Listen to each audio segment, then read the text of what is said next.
Que a graça e a paz do Senhor seja com todos. Quero declarar em nome de Jesus que esse será um dia de muita bênção na sua vida e na minha vida. Amém? Eu quero trazer uma ministração aqui, uma reflexão sobre a palavra de Deus na nossa vida, nosso viver cristão. E o nosso tema é amor, a marca do seguidor de Jesus. Amém? Amém, irmãos? Amor é a marca do seguidor de Jesus. Muito se fala em amor ao próximo, e isso é muito bom, porque se o mundo seria muito melhor se as pessoas se amassem mais, se a gente seguisse o exemplo de Jesus, se nós praticássemos aquilo que Jesus espera de nós como cristãos. Então hoje eu quero falar sobre essa característica do cristão, que é o que define um cristão: o amor ao próximo. Agora, talvez você vai perguntar, mas quem é o meu próximo? Uma vez um fariseu perguntou isso para Jesus: quem é o meu próximo? E Jesus contou uma história que você sabe, é a história daquele samaritano que socorreu alguém que estava caído na beira da estrada. Mas eu quero falar para nós, nosso contexto hoje, quem é o meu próximo? Muitas vezes nós podemos dar desculpa do tipo, mas aquela pessoa não é o meu próximo. E nós podemos ficar dando desculpas para não agir, para não fazermos a nossa parte, com esse autoconvencimento de que aquela pessoa não é o meu próximo.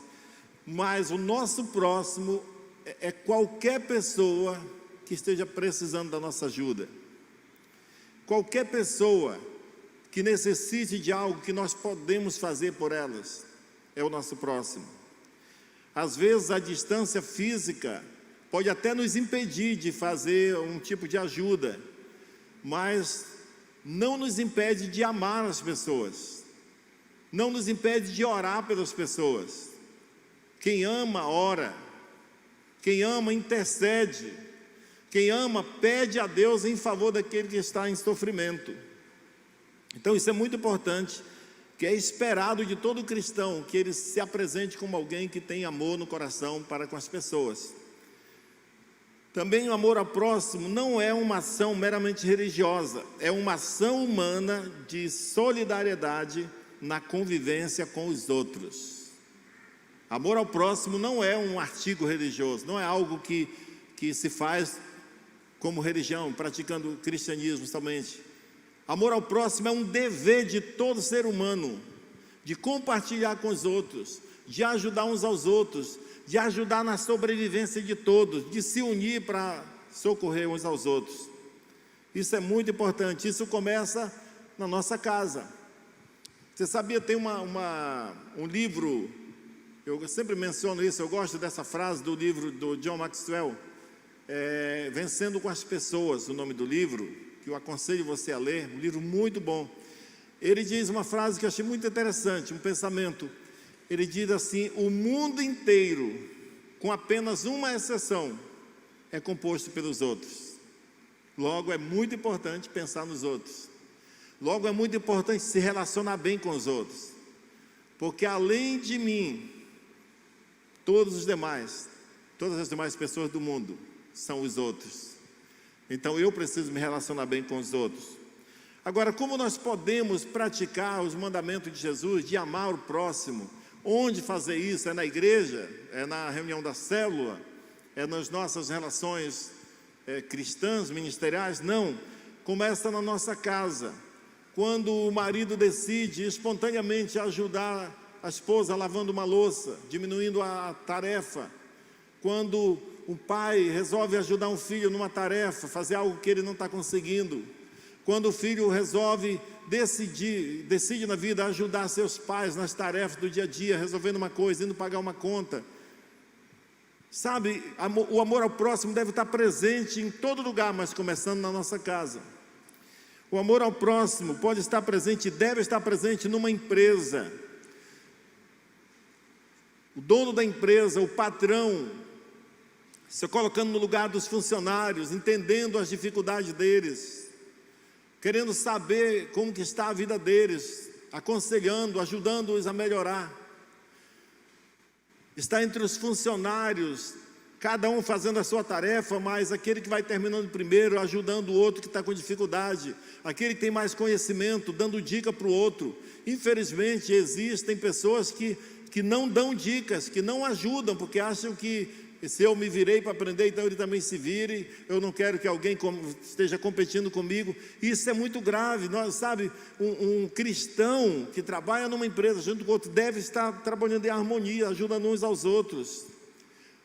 Esses mesmos funcionários devem torcer pelo sucesso do seu patrão, devem se colocar à disposição para ajudá-lo quando for preciso, para que a empresa toda funcione, para que o trabalho de cada um dê resultado.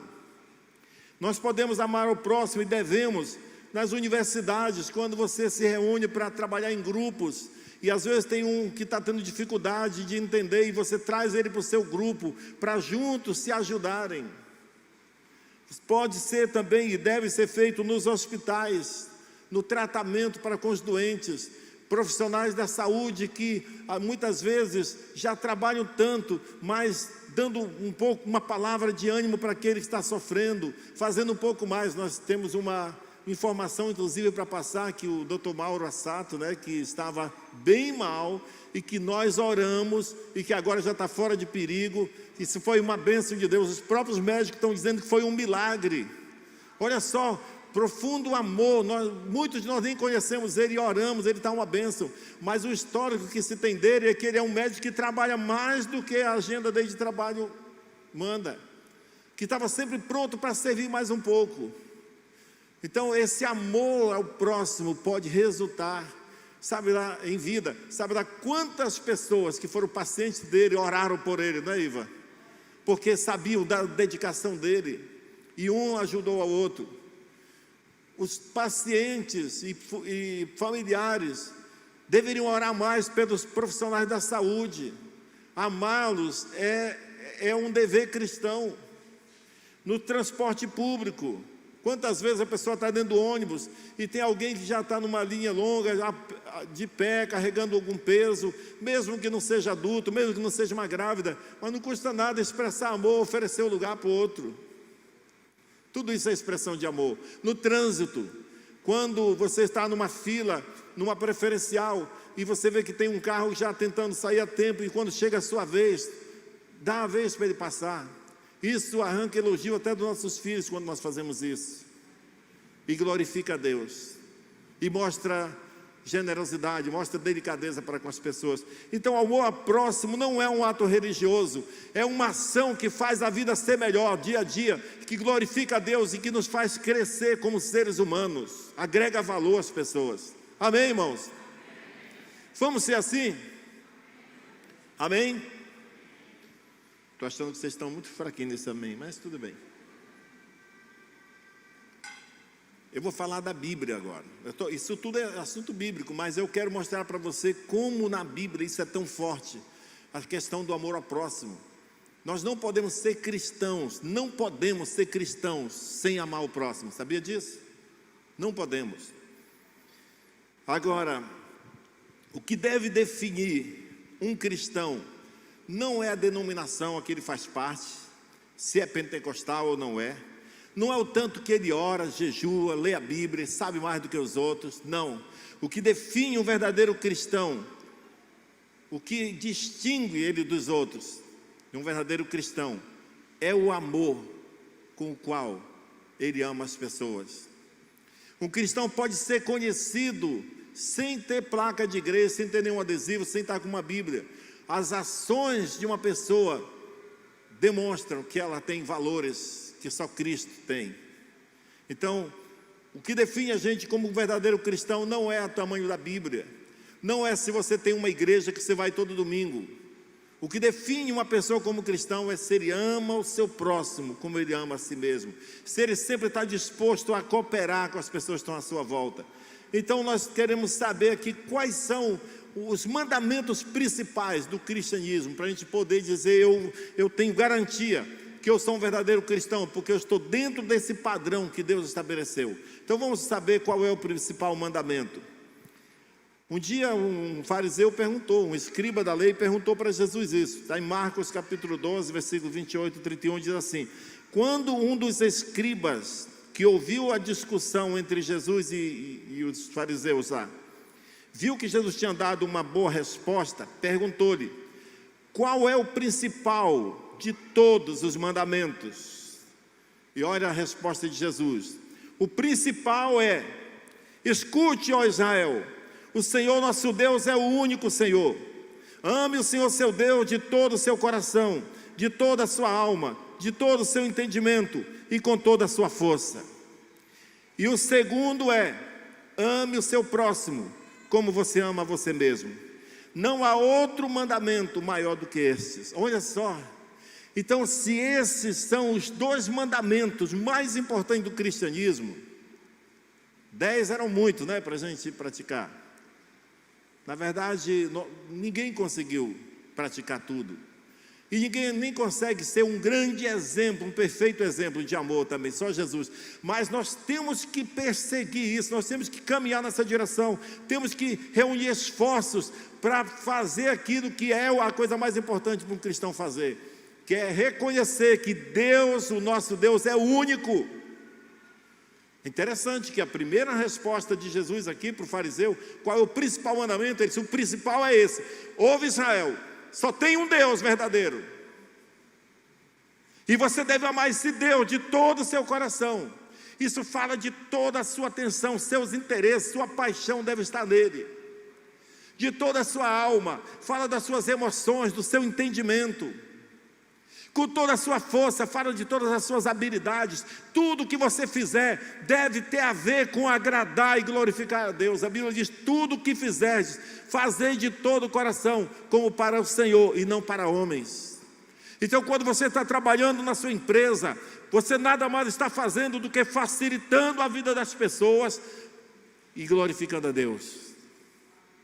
A razão principal porque se trabalha não é o dinheiro. Quem tem como razão principal do seu trabalho o dinheiro é egoísta, é avarento e não vai para frente. Porque essa não deve ser a motivação verdadeira. A motivação verdadeira para o trabalho é honrar a Deus, glorificar a Deus e trazer o bem-estar para mais pessoas, não só para mim. Sabe, irmãos, hoje está acontecendo, nesse mês, o Ramadã, o jejum dos muçulmanos. Por um mês inteiro, eles jejuam 30 dias. E Meca, que é uma cidade a principal cidade do Islã, que fica na Arábia Saudita, está tomada do movimento de adoração ao Deus Alá. E eu quero esclarecer um ponto aqui. Eu já ouvi até um pastor dizendo: Alá é Deus em árabe, é o mesmo Deus. Não é o mesmo Deus. Alá odeia os judeus, e o Deus Jeová ama os judeus. Alá odeia os cristãos. O Deus de Abraão, de Isaac e de Jacó ama os cristãos. Então não pode ser o mesmo Deus. Fica bem claro, só existe um Deus, o Deus verdadeiro. Lá em Meca, todo o Islã, todo o mundo islâmico, todas as pessoas que seguem o islamismo, tem um mandamento que tem que pelo menos uma vez na vida ir a Meca, uma obrigação. O Islã, principalmente na Arábia Saudita, é uma cidade inteira que não tem registro de nenhum crente, porque todo mundo lá é islâmico, porque é obrigado a ser. O Deus de Israel, o nosso Deus, diz: se quiserdes e me ouvirdes, comereis o melhor dessa terra. O nosso Deus diz: vinde a mim todos que estáis cansados e sobrecarregados, e eu vos aliviarei. Ele nos convida, um convite de amor. Nós vamos a Ele espontaneamente, e Ele faz o melhor para nós. O Deus de Israel, Ele livrou Israel da escravidão do Egito com mão poderosa, fazendo grandes maravilhas. O Deus Alá só é um mito, só é uma lenda, nunca fez nada pelo seu povo, pelo contrário, só traz obrigações. Irmãos, que privilégio seguir o Deus verdadeiro. Agora, a Bíblia diz: ame esse Deus de todo o seu coração. Eu acho muito estranho quando uma pessoa quer casar, E aí chama o pastor: pastor, eu quero que o senhor faça meu casamento. Eu ainda não experimentei a pergunta, mas agora estou pensando talvez fazer. Por que você quer casar também com um pastor? Casamento religioso. Por que você não casa só no civil mesmo? Parece que a sua vida não é muito dedicada a Jesus mesmo. Parece que você não se importa mesmo muito com Deus. Por que você não casa só no civil mesmo? Eu nunca vou fazer isso, tá, irmão? Só estou... Depois a Miriam me chama, puxa a orelha. Porque eu tenho certeza que diz: não, pastor, eu quero a bênção de Deus no meu casamento. Eu quero Deus como testemunha do meu casamento. Eu quero casar em nome de Deus. Amém, isso é nobre, a gente faz. Mas é incrível, estranho que com pouco tempo começa uma briga, começa uma discussão, aí querem separar. E na hora de separar, eles nem pensam no Deus que eles chamaram como testemunha. Eles nem pensam no Deus que eles juraram amor por toda a sua vida. Não está certo isso, meus irmãos.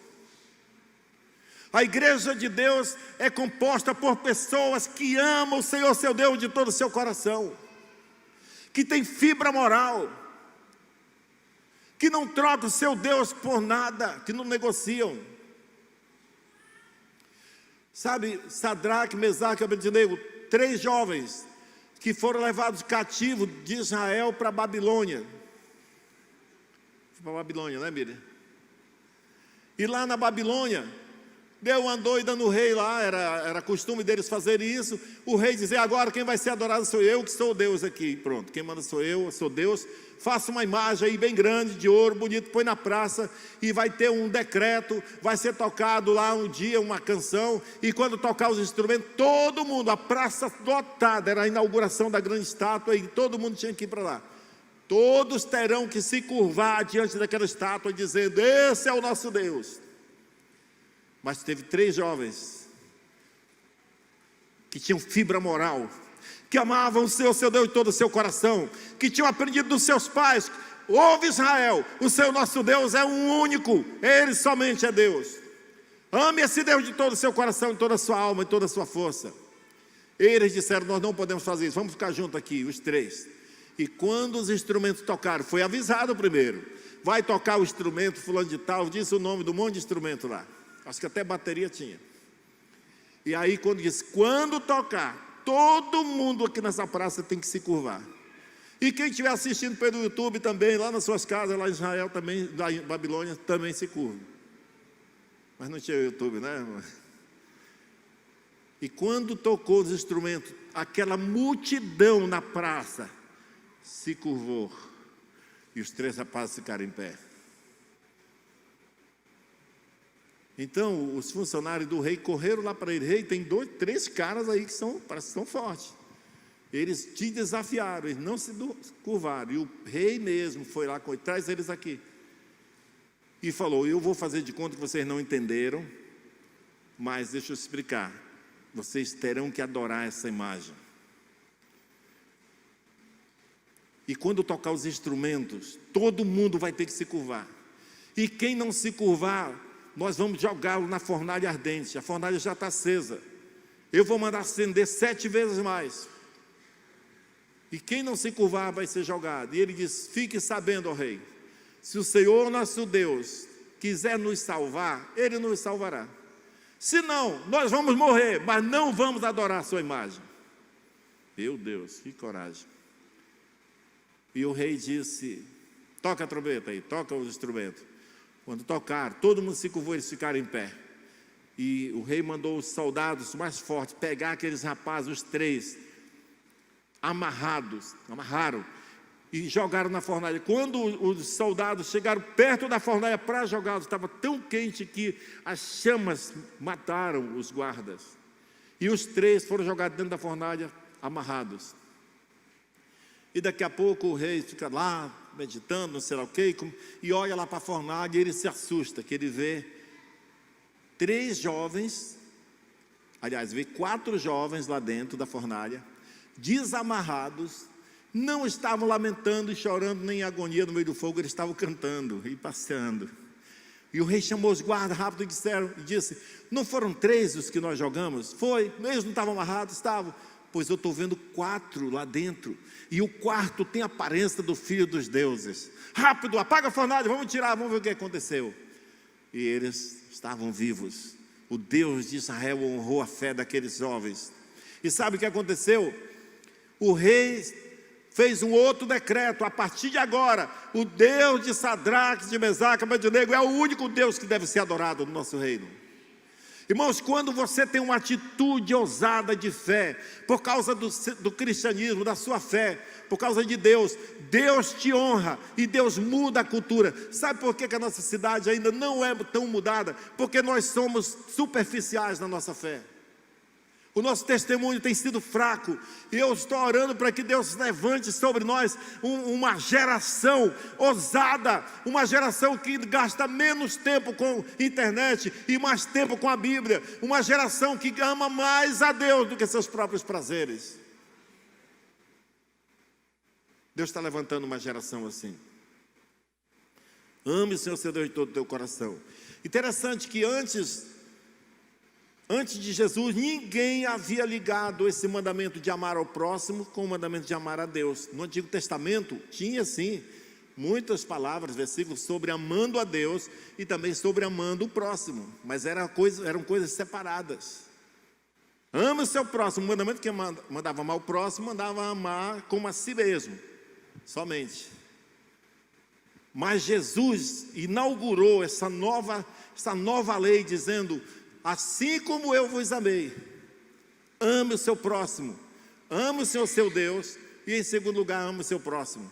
Esses dois mandamentos, ele até transformou ele num. Ele diz assim, que não há nenhum outro mandamento maior do que esse, porque toda a lei se cumpre em um só preceito: ame o seu próximo como você ama a si mesmo. Jesus, ele, como é que se diz, quando fundiu isso, ele juntou e fez uma coisa só. E algo que era incomum no Antigo Testamento era de amar o inimigo. A Bíblia dizia: ame seu próximo e odeie seu inimigo.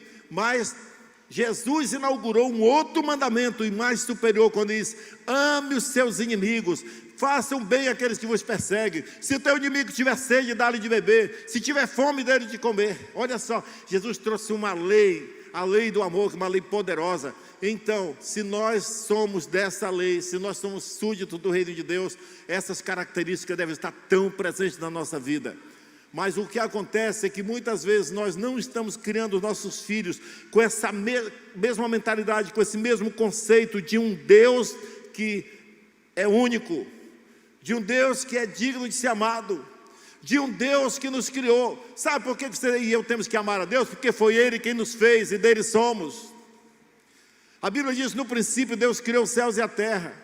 A Bíblia diz que Deus criou o homem do pó da terra e soprou nas suas narinas o fôlego da vida. A vida que nós temos é dele. E a Bíblia diz que o homem é pó e ao pó tornará, mas o Espírito voltará para Deus que o deu.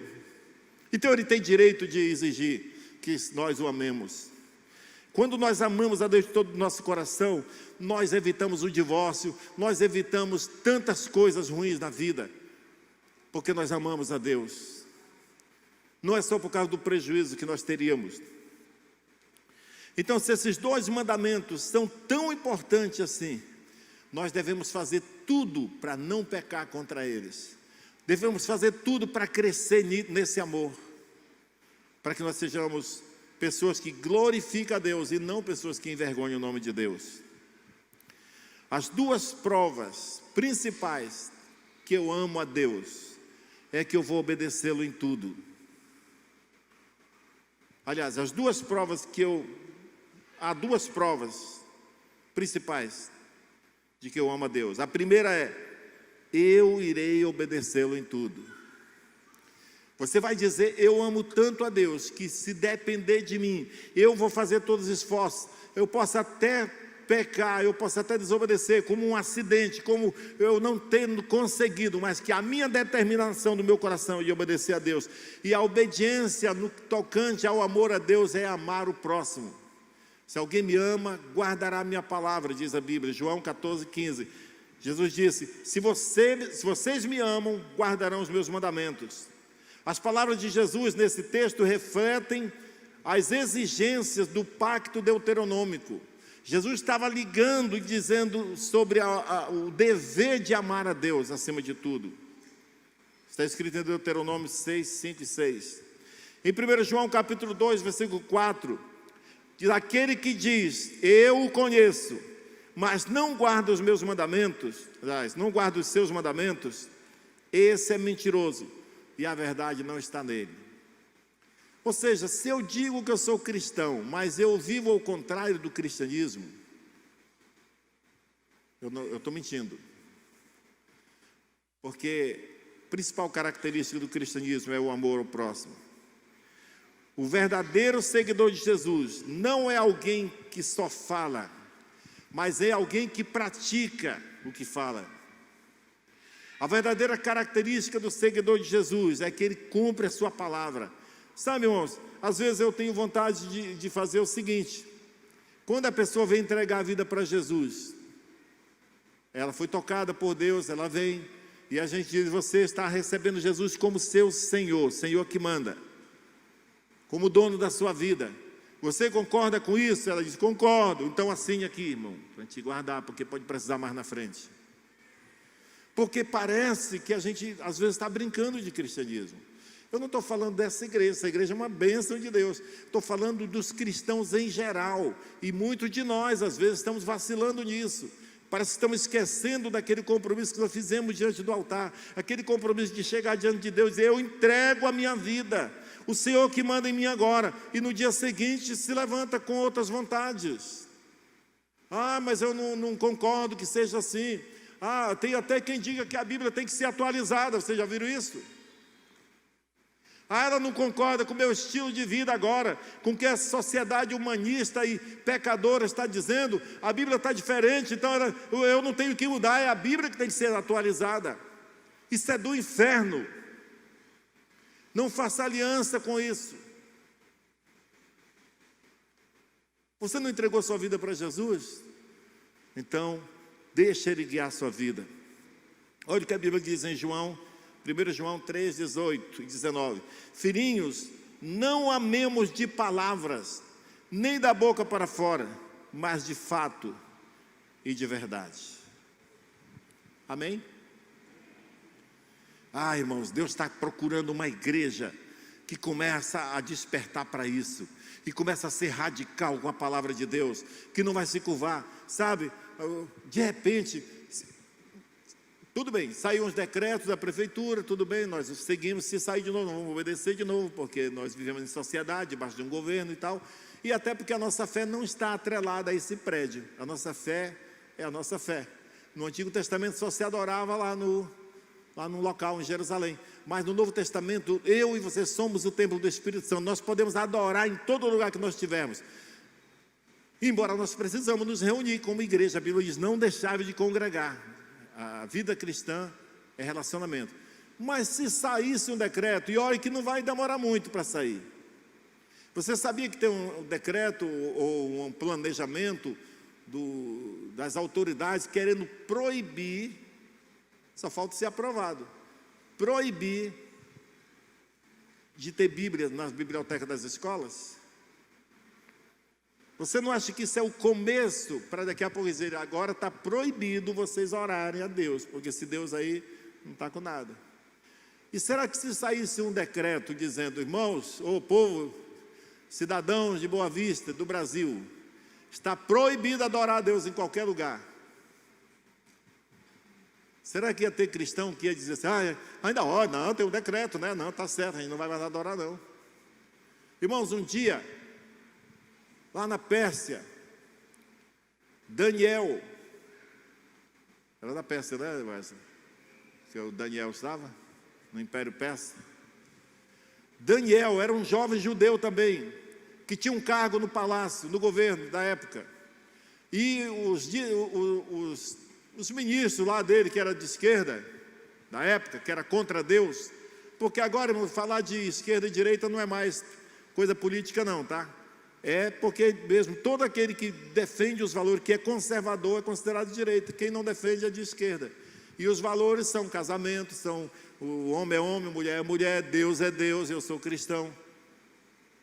Deus é único, a Bíblia é a verdade, isso é de direita. E aqueles funcionários do rei sabiam que eles podiam agradar o rei fazendo um negócio. Falaram para o rei: tem um rapaz aí chamado Daniel, que todo dia ele adora, de manhã, de tarde, de noite. Nós queríamos que o Senhor botasse uma lei por 30 dias, igual o decreto, né, da prefeitura, do governo. Por 30 dias, ninguém pode adorar nenhum outro Deus, nem fazer uma oração a nenhum Deus, a não ser a ti, rei. Você é o nosso Deus agora. E ele gostou disso, que o ser humano é orgulhoso, né? E ele é o quê? Pode fazer a lei. E deu o carimbo, ele carimbou lá. E eles foram direto para a casa de Daniel, porque eles chamaram Daniel, provavelmente avisaram: olha, Daniel, você está sabendo do decreto agora? Nós estamos falando que a gente é teu amigo, né? Para você não cair por engano. A gente sabe que você tem o costume de orar. Então, tem um decreto agora do rei, viu, Daniel? Não pode orar, durante 30 dias ninguém pode orar para outro Deus, a não ser para o rei. E o Daniel, tá bom, tudo ok. E desculpa, tá, que eu já está na hora da minha oração. E foi para lá, para perto da janela. A Bíblia diz que ele orava 3 vezes por dia, de frente de uma janela que dava para Jerusalém. E ele começava: oh Deus de Israel, o nosso Deus é único, eu adoro meu Deus. Eu não sei como era a oração dele, mas ele orava. E os caras prontamente foram lá e falaram: rei, tem alguém que está te desafiando, e é Daniel. Quando trouxeram, viram que era Daniel, o rei ficou triste, porque ele gostava de Daniel, mas lei é lei. Então, joga ele na cova dos leões, que era a punição para quem fizesse aquilo. E Daniel foi jogado na cova de leões famintos. E o rei ficou aquela noite toda acordado, sofrendo, sem saber, talvez orando, intercedendo: se Deus livrasse Israel, ou Daniel. E quando foi de manhã, o rei foi rápido lá: Daniel, será que porventura o teu Deus teria poder para ter te livrado desses leões? E o Daniel disse: rei, vive para sempre. O meu Deus tapou a boca dos leões, eu estou aqui ileso, sem nenhum ferimento. E o rei rapidamente tirou Daniel da cova dos leões. Sabe o que ele fez? Condenou aqueles que eram contra e que fizeram ele aprovar a lei. E eles foram jogados na cova dos leões. E Deus honrou a fé de Daniel. Qual é a ação que você tem feito que tem trazido glória para Deus? Irmãos, a nossa fé, escute isso aqui: a nossa fé é provada, aprovada ou reprovada nas tribulações. É naquele dia que a sua mulher amanhece chata que você vai provar se você é um verdadeiro crente ou não. É naquele dia que seu marido amanhece, sabe, com grosseria, fazendo mal, não sendo sensível com você. É nesse dia que você tem a chance de provar se você é uma mulher de Deus ou não. É naquele dia que não tem comida em casa, que tudo está difícil, que parece que as coisas estão se fechando, que se prova a sua fé em Deus. Jesus foi provado e aprovado no deserto, 40 dias de jejum, e sendo tentado pelo cão. São nas provações que nós somos aprovados ou reprovados. Vigie para você não ser reprovado. Então, uma pergunta eu vou fazer para você: mas eu preciso obedecer a Deus, mesmo quando meu coração não pede? Quando eu não estou sentindo vontade? Irmãos, a obediência a Deus, o nosso amor a Deus, é uma atitude, não é um sentimento. A Bíblia diz em 2 Coríntios 5, 7, visto que andamos por fé e não pelo que vemos. Andar em amor para com nossos irmãos é uma atitude de fé. Você pode amar pela fé. Talvez você não goste do jeito da pessoa, sabe? Tem gente que é mesmo difícil disso, da gente gostar. Mas você pode amar pela fé, tratar bem. Você pode enfrentar qualquer situação, lidar com qualquer situação delicada, sem ser grosseiro. Nós temos que aprender isso. Amar pela fé. Pastor, mas a pessoa me ofendeu muito, perdoe. Mas não estou com vontade, perdoe pela fé. É para isso que existe a fé. Pastor, mas isso não é hipocrisia. Não, irmãos, é fé. Se você está com verdadeiro sentimento, aliás, verdadeiro entendimento sobre Deus, que esse é o mandamento de Deus. Ele diz: não há mandamento maior do que esse, amar a Deus e amar o próximo. Então, você e eu precisamos, inteligente como somos, aprender a perdoar e amar pela fé. Mas se eu perdoar a pessoa e tal, e depois eu tenho que falar com ela ainda? Claro! Quando se perdoa, se anula a dívida. Perdão é isso, Iva. Imagina que a Iva me devesse um dinheiro. Não, Roberto, né? Mulher dever é muito feio. Mas imagina que que o Roberto fizesse algo, tinha uma dívida comigo, ele me desonrou, ou talvez ficou com um bem meu, e eu decido perdoar. Quando eu perdoo, eu estou anulando a dívida. Então a dívida não existe mais, então não tem mais razão de eu evitar falar com o Roberto. Entendeu? Ame pela fé, se relacione com ele pela fé. Fé não é hipocrisia, fé é uma determinação. Jesus disse que é assim que é para ser, pois é assim que eu vou. Lembra que é nisto que nós vamos ser conhecidos como verdadeiros seguidores de Jesus. É nisso que nós vamos ser conhecidos. Então a primeira prova que eu amo a Deus é que eu vou amar a Deus, obedecer suas palavras, e a palavra dele diz que eu devo amar. A segunda prova é eu irei amar o meu próximo como eu amo a mim mesmo. Amar o próximo é um mandamento, e por isso quando não amamos, estamos pecando. Se nós amamos a Deus, temos que amar o nosso próximo. Se vocês de fato obedecerem à lei do reino, encontrada nas Escrituras Sagradas, que diz: ame o seu próximo como a si mesmo, estarão agindo corretamente. Você quer saber se você está sendo um crente de verdade? É interessante que nesses versículos que falam sobre o primeiro mandamento mais importante e o segundo, e depois ele diz, o resumo de toda a lei está nesses dois. Se vocês obedecerem esses dois mandamentos, está feito. Não inclui você conhecer toda a Bíblia de capa a capa, não inclui oração e jejum, inclui ação. Amar a Deus de todo o seu coração e amar o próximo como a si mesmo. Você quer saber se você está sendo um bom crente? Faça uma análise da vida, como é que está o meu relacionamento com as pessoas. Principalmente com Deus, depois com as pessoas. Porque é isso que prova o nosso relacionamento, se nós somos cristãos verdadeiros. Em João capítulo 13, 34, 35 fala: eis, eu lhes dou um novo mandamento, que vocês amem uns aos outros, assim como eu vos amei, que também vocês amem uns aos outros. Nisto todos conhecerão que vocês são meus discípulos, se tiverdes amor uns pelos outros. Olha só, como é que alguém vai conhecer você? Sabe, irmãos, é para a gente chegar numa loja para fazer compra, ou para vender um produto, ou serviço, e só da gente tratar com uma pessoa, ela diz assim, você tem uma religião, não tem? Você é diferente, você negocia com sinceridade, eu estou vendo que você não quer meu prejuízo, eu estou vendo que você está fazendo de tudo para não me prejudicar, porque essa é uma atitude aprendida com Cristo. Amém? Amém? Foi Jesus que nos ensinou a amar o próximo. E Jesus fez mais, ele disse: ame o seu próximo assim como eu vos amei. Irmãos, a Bíblia diz que o amor de Cristo nos constrange, ou deve nos constranger. Toda vez que alguém se depara com uma situação que exige perdão, deveria pensar imediatamente, como Jesus me trata, como Ele me tratou. Nós estávamos caminhando para o inferno, mas Jesus, pela sua morte na cruz, nos salvou. A Bíblia diz que nós devemos perdoar assim como Deus em Cristo nos perdoou. Como foi que Ele nos perdoou? Não exigindo nada. Ele nos perdoou, Ele sofreu o dano em nosso lugar. Então é assim que nós devemos viver. Em 1 João 4,20 diz: se eu disser que amo a Deus e odeio o meu irmão, sou mentiroso. Em Efésios capítulo 4, versículo 31 em diante, diz assim, até o 5:2: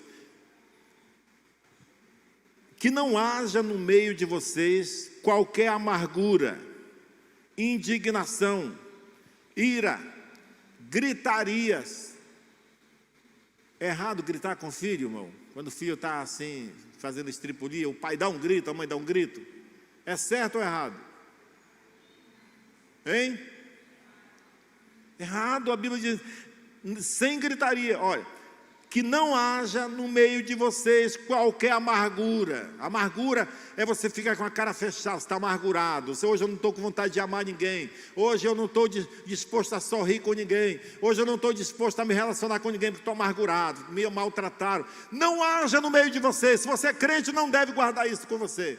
Se você tem essa tendência, você deveria estar direto no gabinete dos pastores ou atrás de um discipulador dizendo: me ajuda, porque esse é o meu problema. Não haja amargura, nem indignação, nem ira, nem gritarias, nem blasfêmias, bem como qualquer maldade. Pelo contrário, sejam bondosos e compassivos uns para com os outros, perdoando uns aos outros, como também Deus em Cristo perdoou vocês. Como que é para perdoar? Do mesmo jeito, como Deus em Cristo perdoou, do mesmo jeito que Deus em Cristo perdoou. Por que Deus e Cristo? Porque Deus é o autor do perdão, mas Ele nos perdoou porque Jesus pagou o preço por nós. Então Jesus diz assim: eu vou sofrer no lugar dele, a pena que ele merecia, Deus. E tá, se você sofreu a pena no lugar dele, ele aceitou isso, Deus perdoa.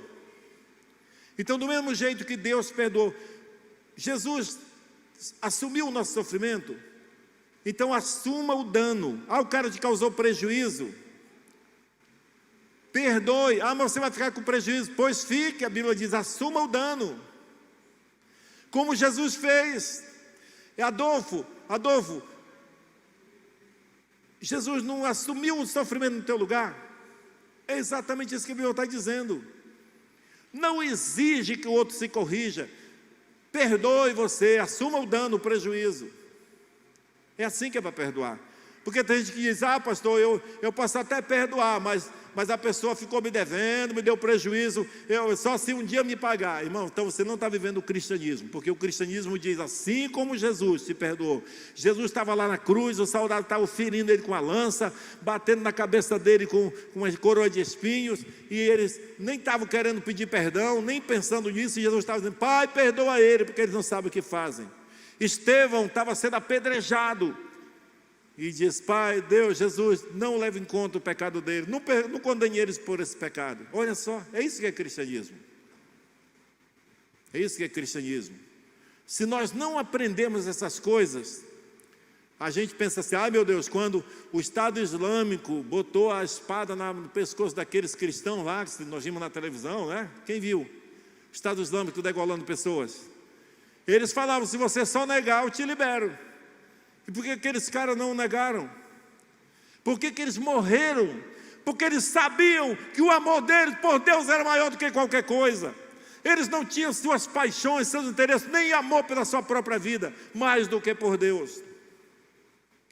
Aí nós achamos lindo, meu Deus, que inspiração. Pois é, aqui não tem nenhuma espada na nossa garganta, tem um impostozinho para a gente sonegar. Tem um gatozinho na energia para a gente botar. Tem uma corrupçãozinha que acontece no dia a dia e nós concordamos. Tem uma associação de pescadores ali para você se associar sem ser pescador e ganhar do governo. Isso é negar a fé. Isso é negar a fé. É por isso que, irmãos, eu vou pregar nas próximas semanas 3 domingos sobre a volta de Jesus. Uma série sobre a volta de Jesus, e você deve estar preparado para isso. Eu quero acordar você para a vida cristã. Eu quero dizer para você que vida cristã não é fazer parte de uma igreja. Vida cristã é uma entrega que você faz da sua vida. Eu não garanto nem a salvação da minha esposa, ela que tem que garantir a dela por Cristo, cada um com Cristo. Não é pela nossa denominação, não é pela nossa igreja. Então nós precisamos agir como Cristo. E eu quero, para encerrar, senão eu vou passar da hora, eu quero falar para você uma coisa aqui interessante.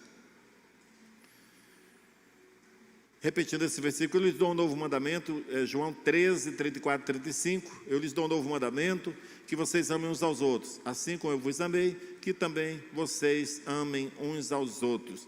E isto é conhecido, isso conhecerão todos os seus meus discípulos, se tiverem amor uns para com os outros. Agora, com uma forma muito importante da gente mostrar esse amor, uma das mais sérias, Provérbios capítulo 24, versículo 11 a 12. Você deve conhecer alguma pessoa que não conhece a Deus, que está caminhando no rumo do inferno, e você sabe que o dia vai chegar, e você conhece o caminho da verdade. Eu e você temos que correr atrás e ajudar essas pessoas. Olha o que diz nesse provérbio: procura salvar quem está sendo arrastado para a morte. Você pode dizer que o problema não é seu, mas Deus conhece o seu coração e sabe os seus motivos. Ele pagará de acordo com o que cada um fizer. Se nós fizermos a nossa parte, vamos receber pagamento de Deus. Se nós prejudicarmos, se nós fizermos o contrário, vamos receber um pagamento de Deus negativo. Agora, esse pensamento aqui, não leve em conta, é pura imaginação minha, não é bíblico, mas é um questionamento. Humanamente falando, porque Deus não age assim, mas humanamente falando, que motivo você teria para apresentar a Deus como uma boa razão para você não morrer nessa pandemia, se tanta gente tem morrido? Por que Deus deveria dar uma chance para você que Ele talvez não deu para outro? O que você teria para apresentar a Deus? Deus, eu estou com uma lista de pessoas que eu já me planejei, que já comecei. Eu vou atrás delas para salvar cada uma delas, levar o teu amor. Você tem isso? Você tem alguma coisa? Está fazendo o quê para Deus? Porque salvo você já está, se você entregou a vida para Jesus. Tudo isso que eu falei aqui, irmãos, são coisas que nos ajudam a viver nesse mundo como filhos do Rei, que podemos influenciar, e o propósito de Deus se cumpre em nós. Mas a salvação você já recebeu quando entregou a vida para Jesus. O que impede a gente de ir para o céu? Por que nós queremos tanto ficar nessa terra ainda? É por motivos egoístas? É porque eu gosto demais, quero ver meus netos. Mas só ver os netos é egoísmo. Quando tem tantas pessoas sofrendo, morrendo, indo para o inferno. Nós precisamos ser uma igreja consciente, que nós vamos chegar no trabalho, em todo lugar. Eu mesmo tenho falhado com isso, eu estou me colocando junto com os irmãos, e eu preciso ser mais intenso, em não passar por nenhuma pessoa, sem falar do amor de Deus para ela, sem trazer essas verdades de Deus, da salvação para essas pessoas. Aí nós poderíamos até argumentar: Deus, o Senhor sabe que eu estou trabalhando no teu reino, Deus. Deus não vai julgar por isso. Deus não está levando aleatoriamente, fazendo assim. Aliás, Deus não está condicionando a isso. Mas é um pensamento meu. O que eu poderia dizer para Deus que, para mim, pelo menos, seria convincente, ser uma boa razão para eu não morrer, para eu não ir logo para o céu? Ficar ocupando um espaço aqui na terra, se eu não estiver fazendo alguma coisa para Deus. Sabe, irmãos, fazer alguma coisa para Deus não é você somente liderar a célula, nem você ingressar no ministério da igreja. Tudo isso é muito bom, mas fazer qualquer coisa para Deus é tudo que você fizer lá na sua empresa, sendo chefe ou sendo funcionário, lá na sua faculdade, sendo professor ou sendo aluno, lá na saúde, sendo trabalhador da saúde ou paciente. Você usar o seu tempo ali para falar do amor de Deus, para ser alguém que traz esperança para as pessoas. É isso que precisa ser feito. Amém? O amor a Deus deve nos constranger a amar o nosso próximo. Isso é muito importante. É absolutamente necessário ser cheio de amor e fé. Se você não andar em amor, todos nós temos razões todo dia para desviarmos do caminho de Deus. Somente o nosso amor por Deus deve nos segurar. E o nosso amor pelos irmãos, obedecendo a Deus. Se você tem a fé fraca, não é culpa de Deus, porque a Bíblia, todo mundo tem, até quem não quer ter Bíblia hoje, assim, se você comprar um celular, você já tem a possibilidade de ter Bíblia na sua mão. E a leitura da Bíblia, a meditação na palavra, aumenta a nossa fé, para a gente conseguir corresponder com Deus, as expectativas de Deus sobre nós. Deus espera que nós sejamos a família dele na terra. Teve um pastor que falou esses dias, acho que foi o pastor Paulo, não lembro, que nós somos, Deus, Jesus é o cabeça, nós somos o corpo. Ele vai amar as pessoas através de nós. Ele vai servir as pessoas através das nossas mãos. Ele vai levar o evangelho até lá, através dos nossos pés. Amém? Nós somos uma igreja privilegiada. Deus tem nos abençoado com treinamentos Qualquer pessoa que sabe evangelizar alguém e ganhá-la para Jesus. Qualquer um aqui tem a possibilidade de conduzir uma pessoa numa oração para entregar a vida para Jesus. Deus espera mais de nós. Eu quero declarar que essa semana vai ser uma semana diferente na nossa vida. Amém, irmãos? Vamos ficar em pé, eu quero fazer uma oração por vocês. Você que está assistindo ou participando aí pelo YouTube também. Essa é uma família só, a família de Deus. Você pode, nesse momento, também fazer essa oração e se lançar no meio da multidão, aonde você estiver, no seu trabalho, na sua escola, na sua casa, no seu lazer, em qualquer lugar, você poder falar do amor de Deus, você mostrar companheirismo, você mostrar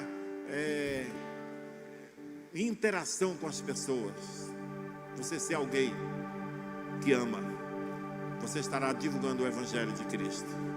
Pai, em nome de Jesus, eu quero declarar sobre cada pessoa que ouviu essa palavra hoje, uma convicção de que nós podemos fazer mais para Cristo, que o amor de Deus já está no nosso coração, que nós podemos, meu Deus, espalhar através de pequenas ações, talvez um telefonema, talvez uma mensagem, talvez uma hora parado para ouvir alguém.